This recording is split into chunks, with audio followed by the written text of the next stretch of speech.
Cardinal number of the following. Set ഇതാണ്. X is equal to the set of letters in the word umbrella. അതായത് ഈ സെറ്റിന്റെ cardinal number എഴുതാനാണ് പറഞ്ഞേക്കുന്നത്.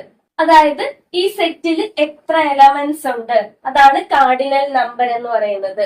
നോക്കാം.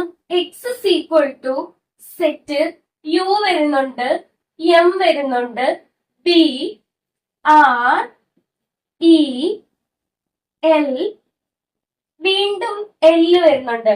ഒരു സെറ്റില് എലമെന്റ്സ് റിപ്പീറ്റ് ആയിട്ട് വരത്തില്ല. അപ്പൊ ഒരു പ്രാവശ്യം എല് എഴുതിയാൽ മതി. അടുത്തത് എ. നമ്മളോട് ചോദിച്ചേക്കുന്നത് കാർഡിനൽ നമ്പർ, ഈ സെറ്റിൽ എത്ര എലമെന്റ്സ് ഉണ്ടെന്നാണ്. നമ്മൾ എൻ ഓഫ് എക്സ് എന്ന് ഡിനോട്ട് ചെയ്യും. എത്ര ഉണ്ട്? 1, 2, 3, 4, 5, 6, 7. 7 എണ്ണമാണുള്ളത്. അപ്പൊ കാർഡിനൽ നമ്പർ എന്ന് പറയുന്നത് 7 ആണ്.